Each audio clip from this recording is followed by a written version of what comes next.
Are you experiencing numbness, tingling, burning sensations, or pressure on your face? You may be suffering from MS. Pathophysiology Report with special edition on multiple sclerosis. Today we have in studio expert on the myelin sheath, Karen. Over to you, Karen. Myelin is an insulating material composed of fats and proteins that increases the speed of action potentials. These are messages sent by axons. Myelin sheaths are periodically interrupted by short sections of axons or gaps in myelin called nodes of Ranvier. This is where the action potential regenerates itself. After myelin forms along the axon loses its sodium channels underneath the myelin.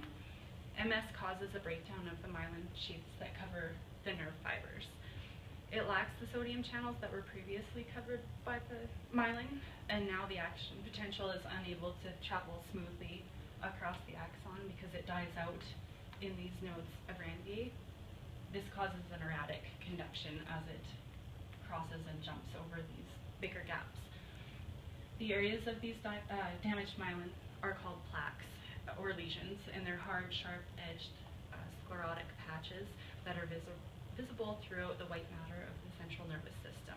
Lesions contain small amounts of myelin-basic proteins, and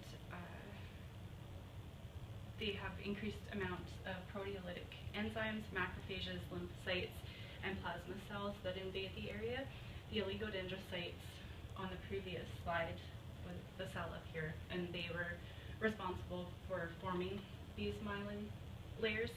And with MS, the oligodendrocytes can be completely absent or fewer in numbers, and that's why the myelin is not produced. Inflammation is the body's cellular response to tissue injury in the body. So with MS, the area of injury is the myelin sheath. Injury leads to tissue necrosis and death of the myelin. The body responds by increasing the distribution of red and white blood cells to the area of injury, and this happens through the dilation of the arterioles, and that brings more blood into the area. Also, the body releases histamine, bradykinin, prostaglandin, and serotonin, and this increases the permeability of the small blood vessels, allowing more stuff to enter the interstitial space to help deal with the injury.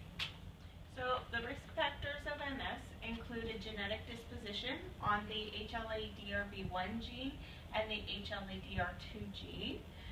There's also a vitamin D deficiency due to the geographical location. So those people that are in the northern hemispheres are more at risk for MS. There's also environmental triggers such as smoking and viral infections that can trigger the onset of MS. So in MS, the blood-brain barrier becomes leaky. So this barrier is a cell membrane that where special transport proteins are used for the transport of glucose across the cell membrane from the blood to the brain. Simple diffusion is used for smaller molecules such as H2O, oxygen, carbon dioxide, and lipophilic substances such as steroids can cross through.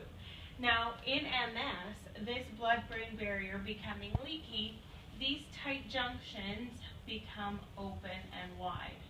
Therefore, things can pass through, such as your T lymphocytes, so your T cells, your B cells, and your macrophages start leaking through into your brain barrier, and therefore start attacking the myelin within the central nervous system, so the brain and the central nervous system. That is where your plaques and your lesions are found. MS is grouped into 4 different categories. They happen to be relapse remitting, secondary progressive, primary progressive, and progressive relapsing. With the different kinds of categories, there are several different symptoms, such as fatigue being the most common of the symptoms, decrease in muscle strength, abnormal gait, a loss of balance, bladder and sexual dysfunction, vertigo. It also affects your speech and swallowing, your vision. There's one more symptom. We call it the Lermit sign. It's an electrical shock-like tingling that runs down the back all the way to the legs, and it is produced by the flexion of the head. In summary of multiple sclerosis, it is an autoimmune disease that attacks the myelin of the CNS.